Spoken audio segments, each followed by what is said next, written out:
নমস্কার বন্ধুরা, শ্রাবণী রান্নাঘরে সবাইকে স্বাগত। আমার আজকের রেসিপি ভেজিটেবল চপ।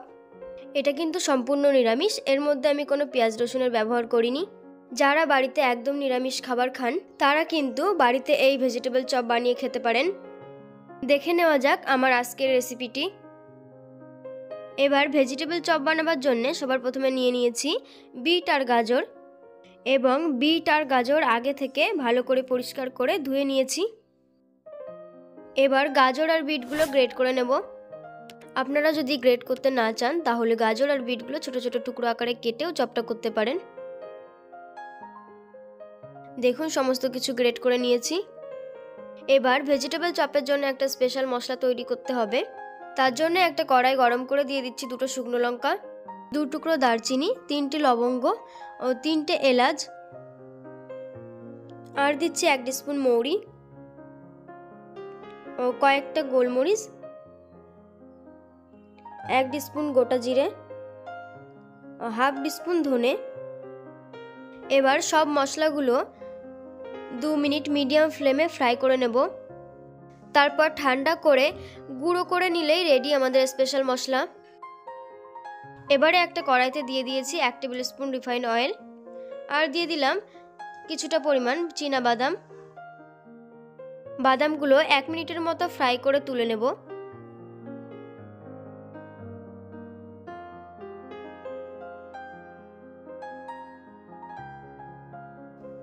ওই একই কড়াইতে আরও 1 টেবিল স্পুন রিফাইন্ড অয়েল দিয়ে দিচ্ছি হাফ টিস্পুন পাঁচফোড়ন ও কুচানো কাঁচা লঙ্কা, আর দিয়ে দিচ্ছি হাফ টেবিল স্পুন আদা বাটা। এবার এটাকে 30 সেকেন্ডের জন্য ফ্রাই করে নেব মিডিয়াম ফ্লেমে।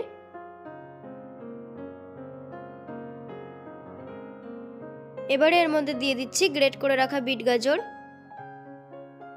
তারপর এর মধ্যে দিয়ে দিচ্ছি 1 টিস্পুন পরিমাণে নুন, সামান্য হলুদ গুঁড়ো দিয়ে ভালো করে মিশিয়ে নেব।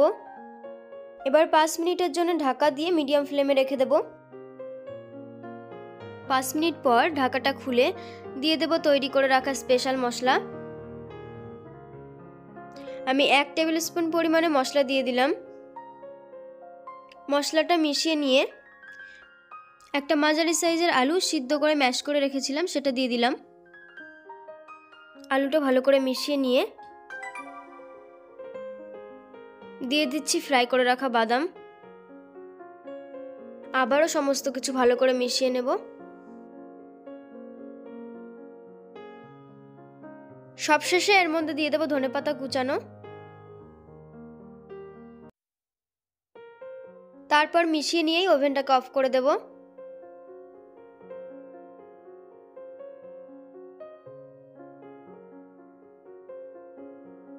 এবার এই পুরটাকে অন্য একটা পাত্রে উঠিয়ে নিয়ে ঠান্ডা হতে দেব।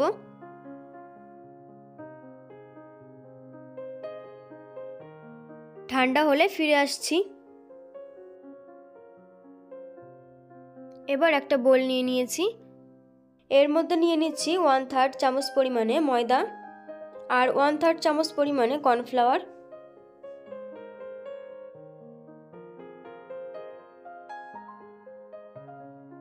এর মধ্যে সামান্য পরিমাণে নুন দিয়ে দেব। তারপর অল্প অল্প জল দিয়ে আমাদের একটা পাতলা মিশ্রণ তৈরি করে নিতে হবে।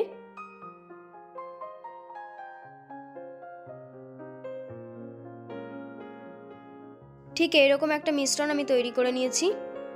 এবার চলে যাব পরের স্টেপে। পুরটা ঠান্ডা হয়ে গেলে হাতে একটুখানি তেল মাখিয়ে চপগুলো তৈরি করে নেব।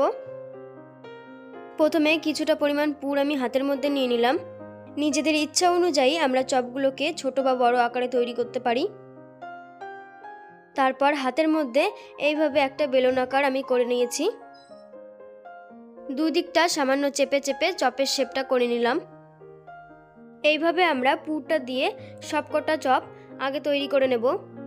আপনারা এইভাবে না চাইলে ভেজিটেবল চপগুলোকে গোল গোল অথবা কাটলেটের শেপের আকারে তৈরি করে নিতে পারেন।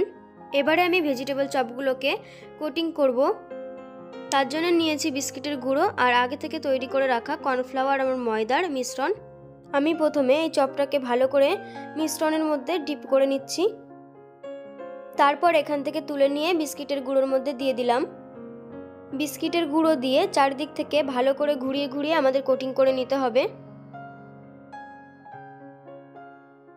এবার বিস্কিটের গুঁড়ো থেকে ভালো করে ঝেড়ে নিয়ে আবারও কর্নফ্লাওয়ার আর ময়দার মিশ্রণের মধ্যে ডিপ করে নিয়ে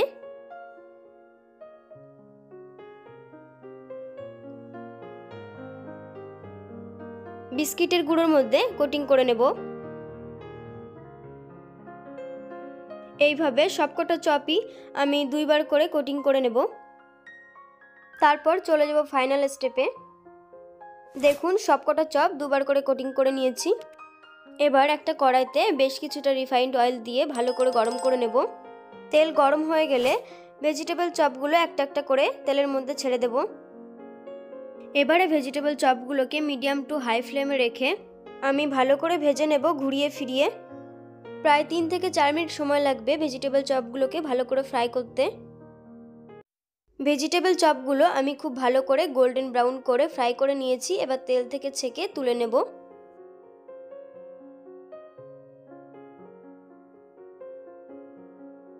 তারপর গরম গরম ভেজিটেবল চপ, তারপর আমি আমাদের সকলের পছন্দের কাসুন্দি দিয়ে ভেজিটেবল চপগুলো পরিবেশন করে দেব। আমার আজকের এই রেসিপিটা আপনাদের কেমন লাগলো অবশ্যই জানাবেন। আমার চ্যানেলের নতুন বন্ধু হলে চ্যানেলটি সাবস্ক্রাইব করে নেওয়ার অনুরোধ রইল, কারণ আমি যখনই কোনো নতুন রেসিপি দেবো খুব তাড়াতাড়ি আপনাদের কাছে পৌঁছে যাবে। আজকের মতো এই পর্যন্ত, আবার হাজির হয়ে যাব নতুন কোনো রেসিপি নিয়ে। সবাই ভালো থাকবেন, সুস্থ থাকবেন।